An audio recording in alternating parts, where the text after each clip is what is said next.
Shalom, brothers and sisters, and non believers. Welcome to the channel. So, this is vlog number 10, and I figured just because it was the 10th vlog, um, and 10 is like coming up to like a completion in some way, right? That maybe I would do an extended testimony, just as I see, because I think a lot of people make kind of like assumptions about your story or who you are or what you came out of. And I think it's important to, be honest about our testimony, right? Talk about the things the Lord has pulled us out of. And my mom um, has said that it's been put on her heart for me to actually do this. So I'm going to, let me see, this lighting's a little better like this. I don't know.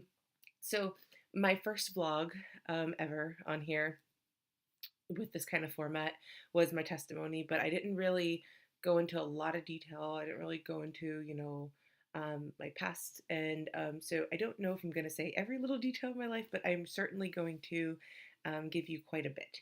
So stick around and you'll hear the wonderful things that the Lord has pulled me out of. It's quite a testimony.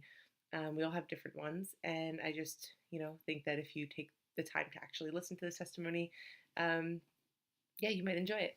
So I'm going to start with my mother's pregnancy, start all the way there. So my mom got pregnant with me, and how she was brought actually out of the Catholic Church and into a born again Christian family.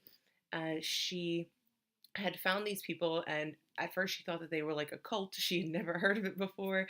Again, coming out of the Roman Catholic Church, and she actually got saved while I was in her belly, and she received the Holy Spirit. And it was almost like how the story with John the Baptist, how when Elizabeth was pregnant, he turned in her belly. Well, it's a similar thing that happened, and it's quite amazing. So my mom believes that the Lord had put His hand on me when I was in her womb, because when she had gotten saved and she had asked the Lord to come into her life and to receive the Holy Spirit, for the first time I had done a full like turn in her belly, and she said it was like crazy. She was like, "What is going on?" Um, and all of the people there witnessed it, and they were all like in shock, and it was amazing.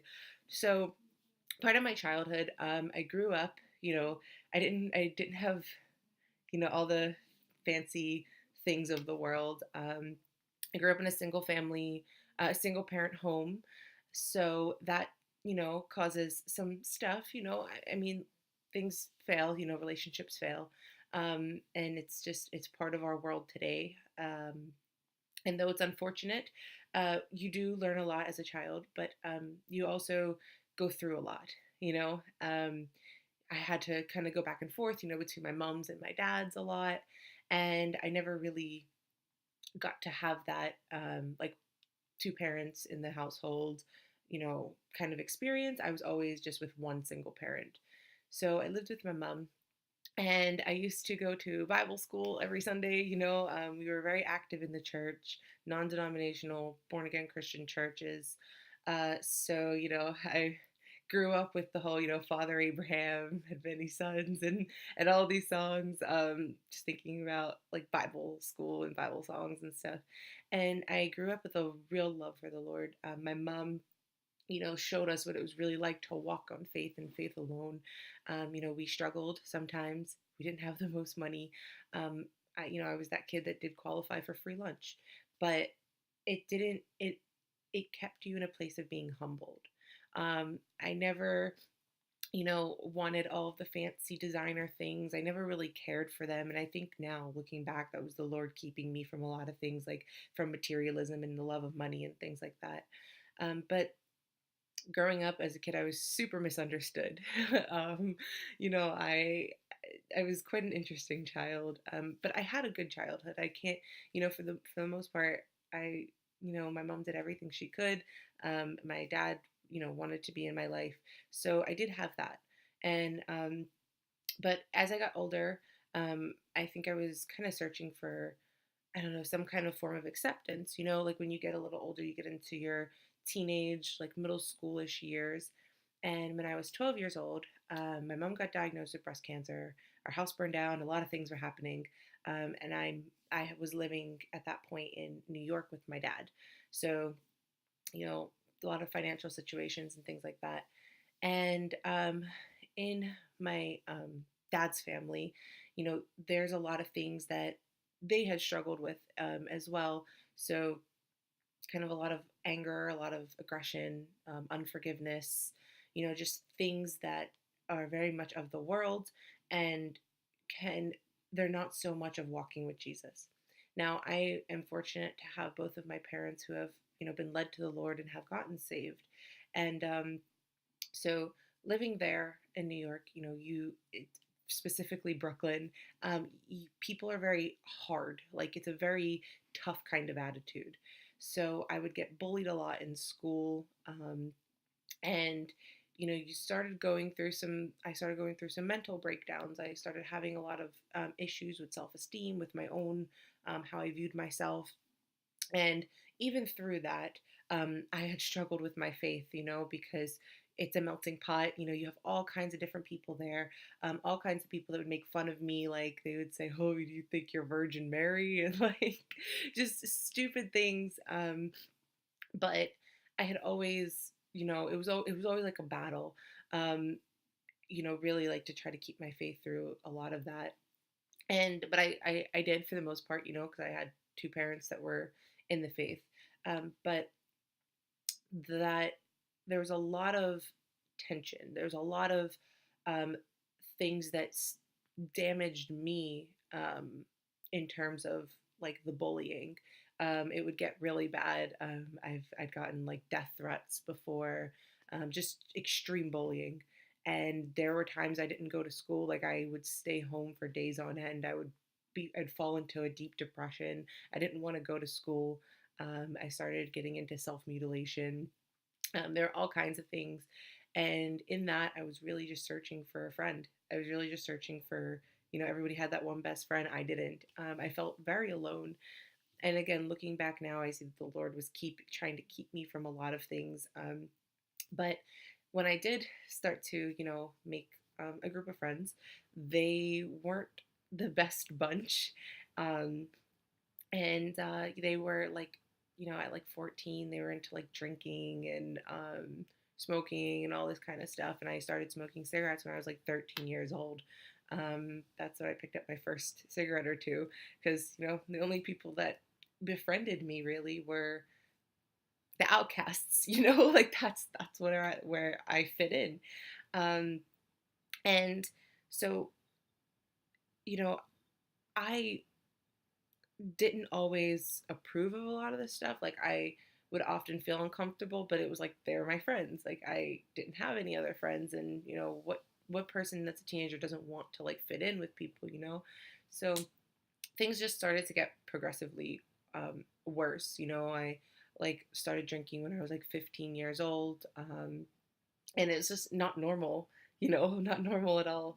Um, well, I can't say not normal, but at least it's not okay.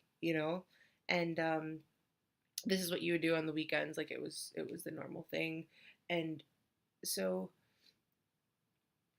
in that, you start surrounding yourself with people that aren't really the best influence. And so I had always kind of struggled, right, to like fit in because of all the bullying, because of the death threats, because of my own depression, because of things that I was getting sucked into, being told like you're not good enough, you're not pretty enough, you're too fat, you're too this, you're whatever. Um, and in all of that, I had lost myself. Um, it wasn't that like happy little girl that I was. It was just a lot of hatred, and the only people I felt accepted by were, like I said, that outcasty type of people, like bunch, I guess. I don't know. Um, and so then, just going through high school, similar situation. Didn't have the best high school experience. Some people have great ones. Mine wasn't so great. It just wasn't at all. Um, I had never really like had a boyfriend, and I know everybody was having boyfriends, and I was like, I had wanted that too. It's like I was missing that agape love. Um, I was, instead of turning, to the Lord, I would kind of go to Him, but then I would kind of get like pulled back into the world, and I didn't understand what was happening to me. When you're at that age, you're people, teenagers are very private about a lot of things. They don't want to share these things.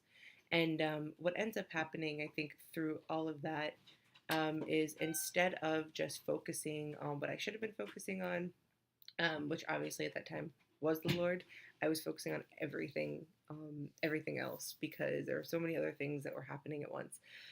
So, um, going into like college and stuff, I had still, like I said, been holding on to my faith, though, like I said, there were things that would get in the way, but I still firmly, believed in what Yahusha did for us on the cross. I still firmly believed in, to come to Him for my sins and to ask Him to forgive me when I did slip. I still did that, and so getting into college, um, I was holding on to a lot of that.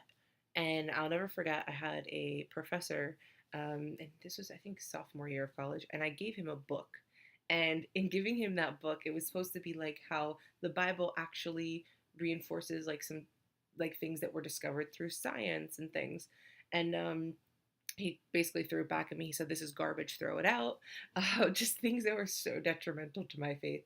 I would go and talk to people, and then they would kind of like attack me for what I believed, and then it was just really bad. And I don't think I was prepared for all of that. And being naive, you're not, I wasn't so strong in the faith that I was like, yeah, because they were making valid points, and these were questions that I had, and nobody was ever able to answer for me either. Just basic things, the basic questions that they come at you with, and so I was really intrigued by all of this, but I was still battling, still struggling with this. And so I think it was my sophomore year, I want to say. I got a boyfriend, and so that took my focus off a lot of things, because again, like I said in the past, I hadn't really had a lot of boyfriends, but I really did want that, like that love, that attention, that love from a partner. Um, and so I'd gotten the boyfriend, and we had been together throughout the rest of my college years. And, in that you fall into, things of the world that you start doing together, and all that nonsense, which is just falling further into sin. And I was so tied by him that I was changing myself because I wanted to please him. And because of a lot of the damage that was done to my faith throughout my college experience, by other people and my professors and things, I let go of myself. I started to let go of my faith. I was like, you know what? Yeah, the world is right, and you know, nobody, like through all of that, it's very confusing and it can be very frustrating. And so him and I were together, and then, things were fine. I was living of the world. I was doing everything that he, liked. I was getting into like metal concerts and stuff, where before I never listened to that stuff really. I was, like I said, I grew up in the church. I didn't grow up on that stuff. Um, and I started to change who I was, started to change what I liked, what I was into, really just to please him, because, like I said, I wanted that acceptance, and I was so glad to finally have gotten it at 19, you know. Um, and on top of all of that, I had worked. I had always, it's just like going into like money and stuff. I had worked since I was like 13 years old. I had a job. So um, it was kind of a very kind of stressful teenage high school years. There was one point, I think I was in high school and I had three jobs, just because like money was a big problem, growing up. And I never wanted to be without. So these are just other things that were kind of like dragging me into the world, tying me into the world. And so throughout all of that, I had graduated, and right before I graduated, I wanted to do my thesis. And in my thesis, I was still searching. I was searching for questions, and God has definitely given me the gift to teach. Um, it's definitely a spiritual gift, and or talent, I guess you can say rather, um, as well as the ability to look at a text. And this was what I got my degree in English. And I remember sitting down talking to my professor, and he was helping me with my thesis, and I was in the honors program. So I did an extended thesis. It was like thesis times two. And I was really curious, because of the things from growing up, like looking at creation stories. And so I started looking at creation stories around the world. I started looking at like the hero's journey around the world. And this is where I started reading all those other texts like Beowulf, Gilgamesh, the Aeneid, the Odyssey, the Iliad, even looking at the biblical accounts. And I started seeing all of these similarities, and I was like, this is crazy. Like, why is there always like the same thing but recurring all around the world? Like, how does that happen in these texts? And this is a question that I brought to my professor, and he was actually a brother. And I asked him, and because I did go to a Catholic college, but I asked him and I said, why? I said, how is it that like all of these texts don't confuse you? Because he knew what I was reading, he knew what I was doing my thesis on, and I said, how does your faith not get hindered, by this? Because it can be very confusing. And I really came to him not so much as that, but like more of like the kind of question like, how do you keep your faith? Because I didn't know how to do it. I felt like it was just consistently being taken from me and taken from me. And his response was basically just like, I don't let this stuff um, override or like affect my faith. And it didn't really help because I still didn't understand how. Um, and now what I understand is like where I am now, that the Lord was like really showing me a lot, kind of like revealing a lot to me at the time, and I didn't even know it. And so I graduated, still very confused, like even more scrambled about all of that. And my relationship with my boyfriend wasn't the best. We were together for 4 years, and we'll get into that in a second. But it wasn't the best experience. Um, there was a lot of kind of like me not feeling like I was good enough or doing the right thing, or a lot of blame game that was being played. And this is not to bash anybody at all. This is just my experience, and just to show you some of the things the Lord delivered me from. So my biggest thing always came down to self-esteem, how I valued myself, how I saw myself, what I wanted to do. And I had also seen when these people like yapping in my ear throughout college about hypocrisy in the church, and I couldn't disagree with them. So I would have like debates with these people like, well, hold on to faith, like like that we're atheists, and I would say all these things, and it was hard to debate that, the hypocrisy thing. It was hard to say anything about that, right? Or to say about like the churches and some of the things that they do, because I really didn't know. I was really very confused. Your head is being filled with all of this liberal theology, and then it's also being, like your faith is being tested at the same time. And I was not strong in the Lord enough at the time. And so I had started to have those doubts and questions too.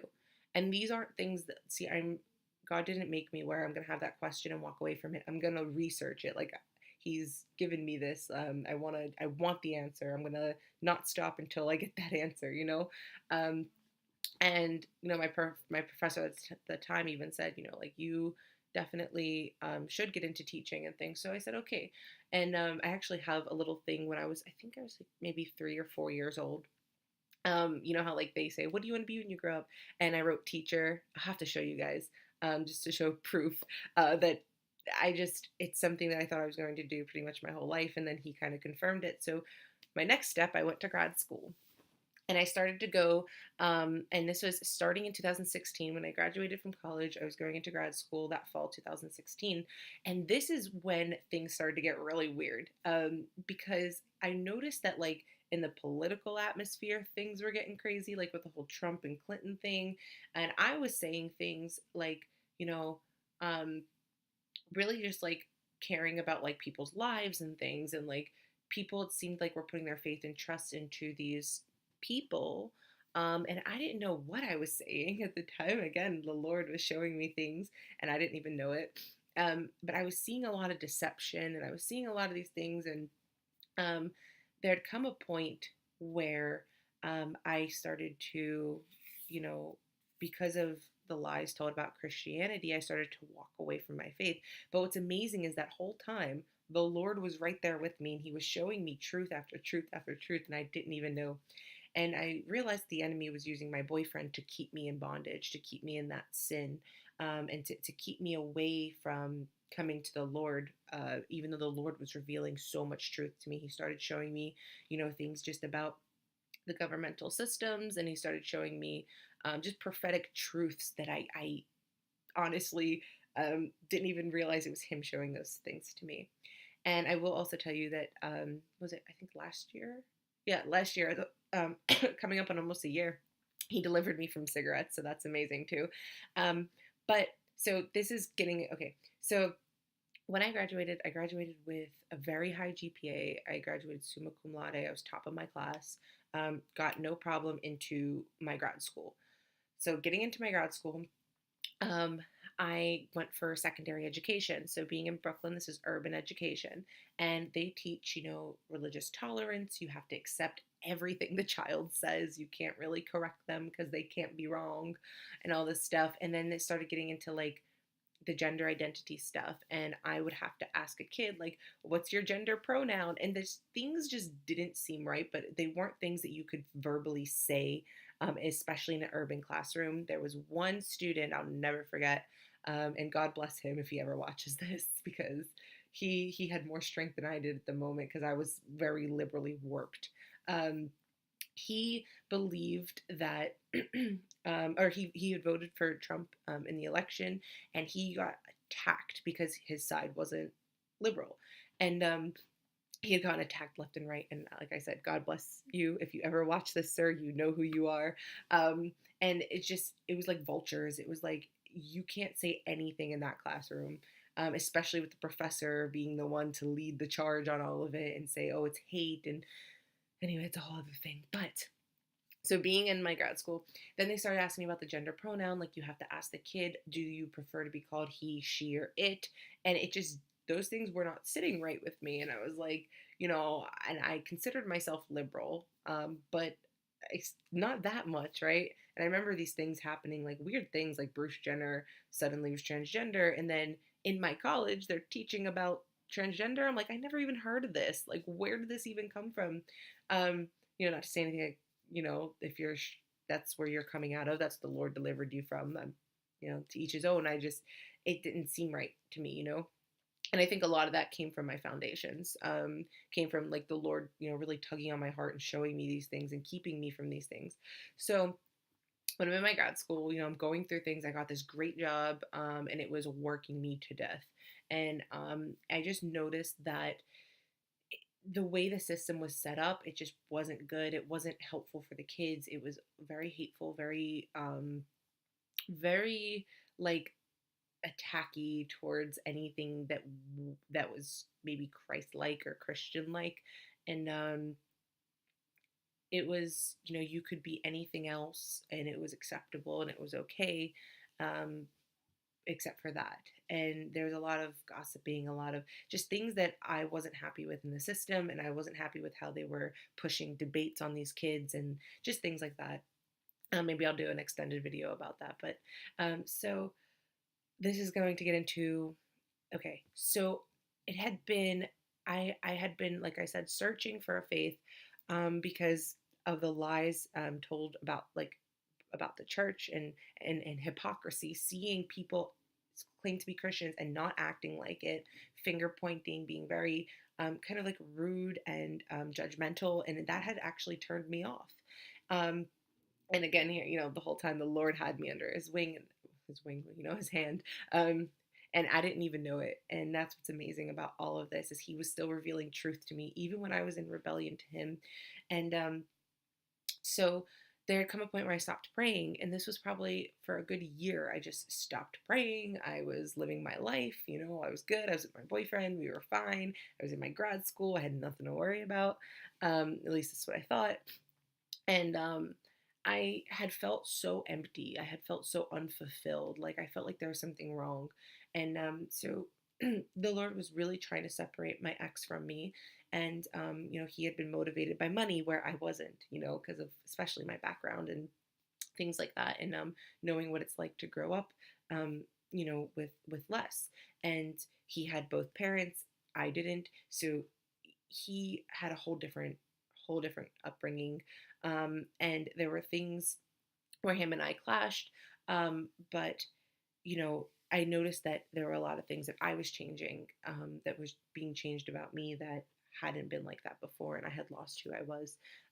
And so coming out of this stuff, I started to get into a little bit of like, I was into conspiracy theories.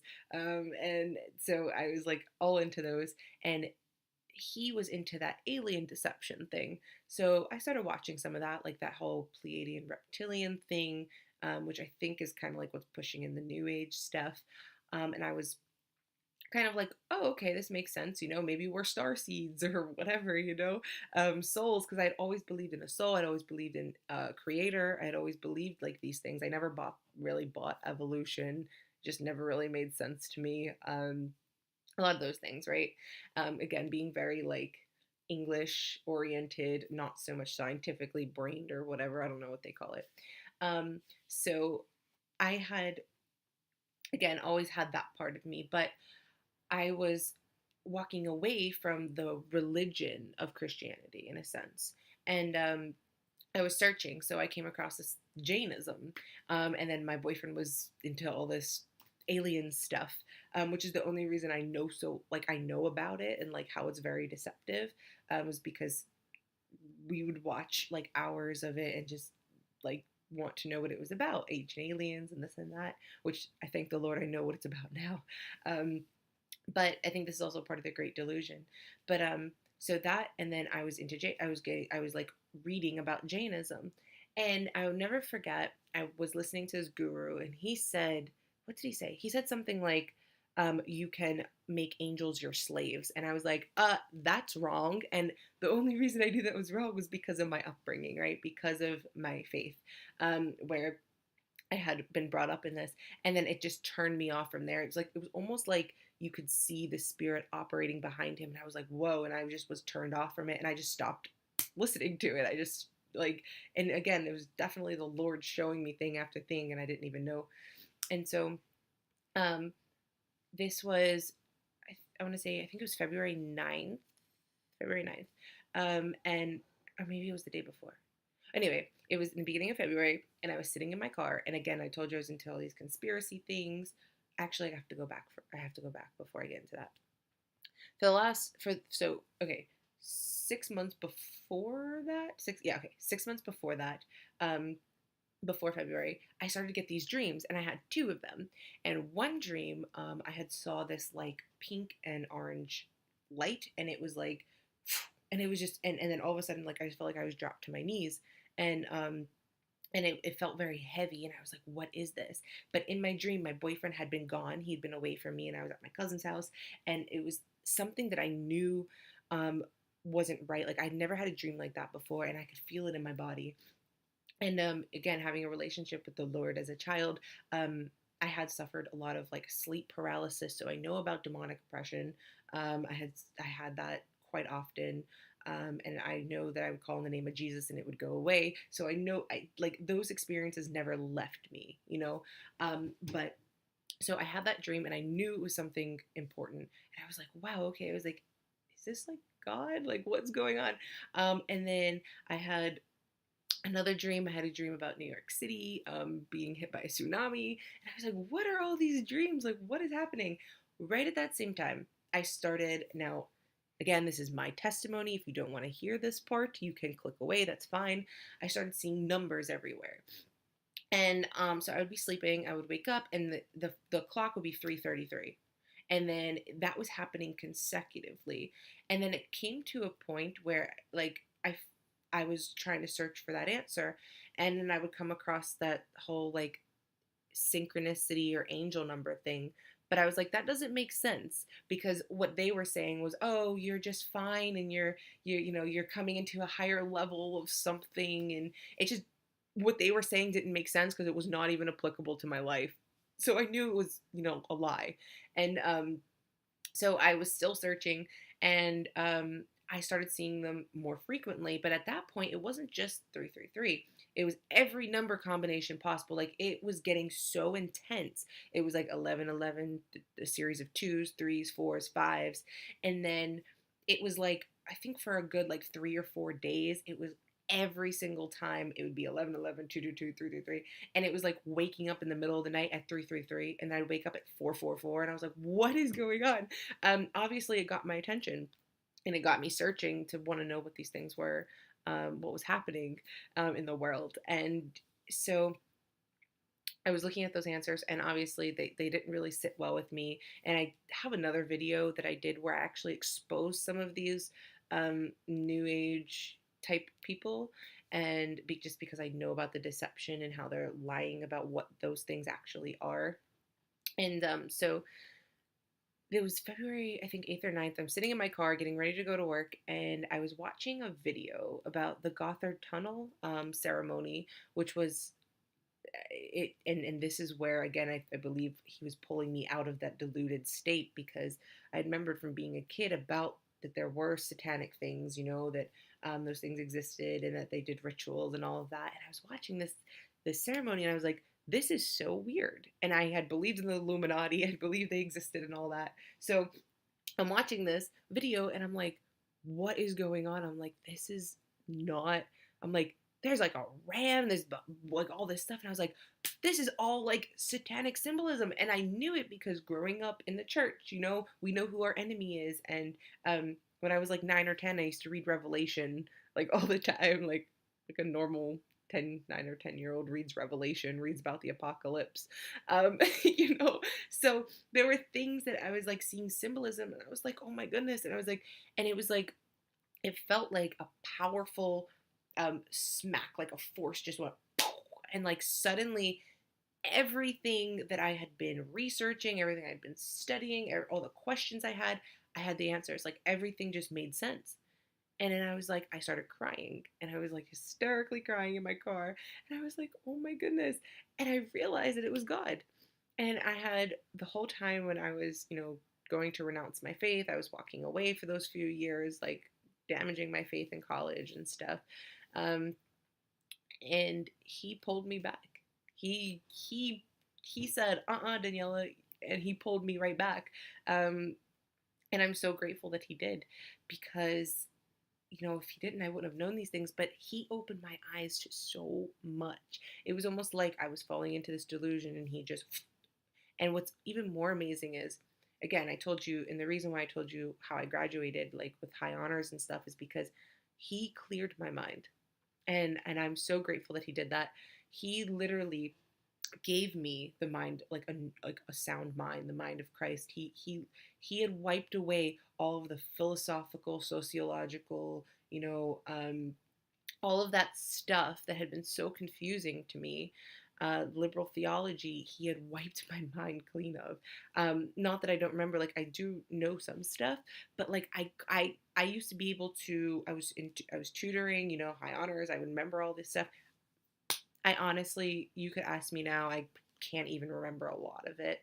Some of it will come to me like if I'm making a video or something, and it's in reference to, having to understand something like psychologically. But for the most part, I honestly don't remember. And so when I was sitting in my car and all these things were revealed to me, and he showed me the truth, and like I said, I was brought to repentance, and I had felt this overwhelming love and joy that I had never felt before. I just felt so at peace inside, and I started seeing people differently.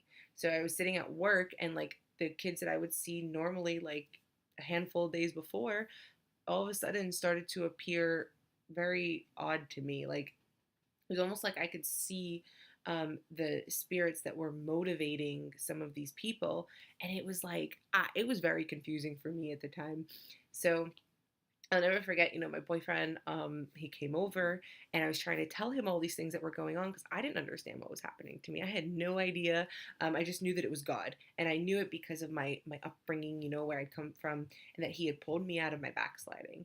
And I was brought to repentance. And so through all of that, after figuring out all of this stuff, I was talking to him, and you could almost see how the enemy was using him against me. And that's like a whole other thing. Don't really want to get into details about that. But basically, kind of like had to walk away from that whole situation.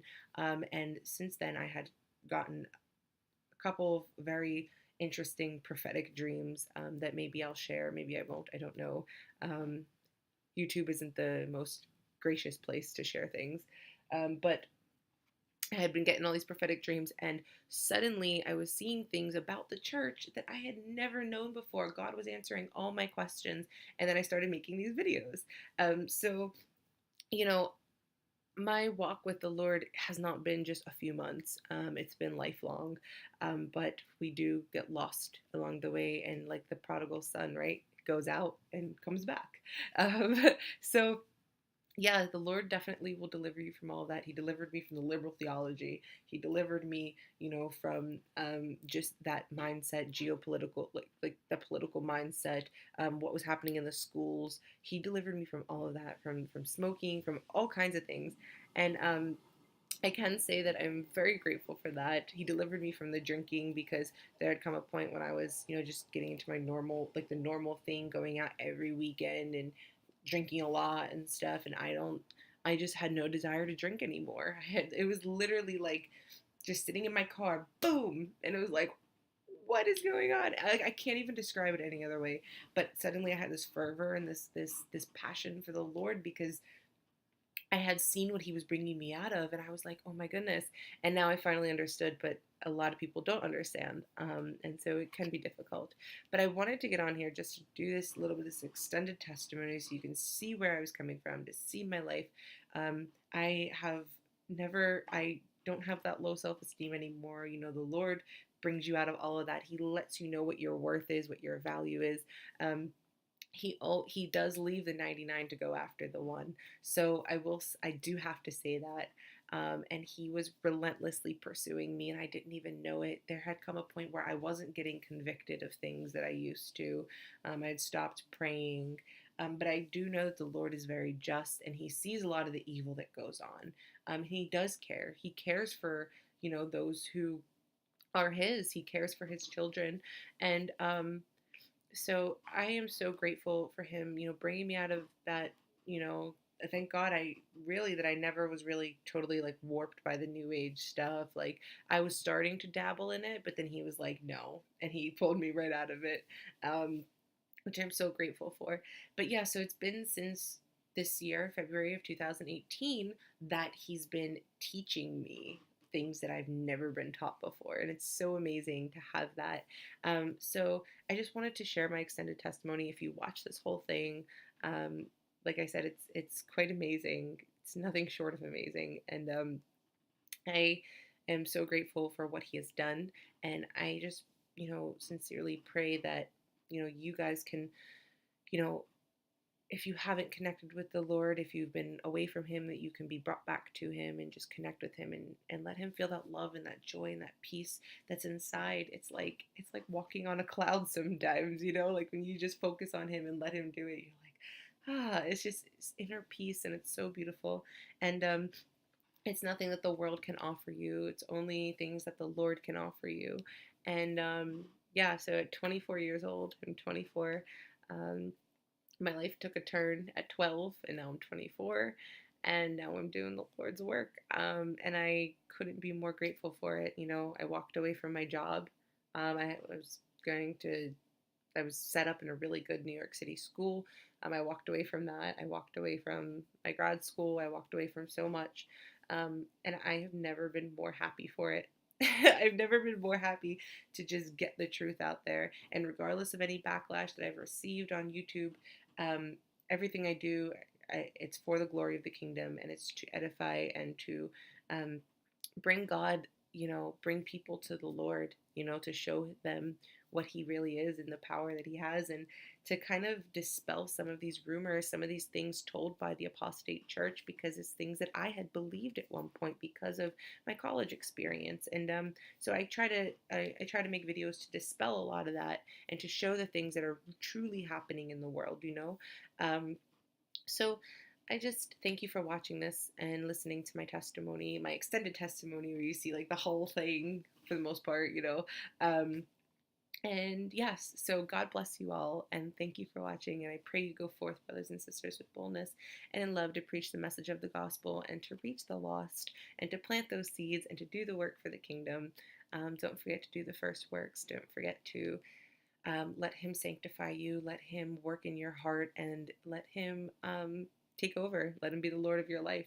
It's the best decision that He ever made for me, and then me agreeing.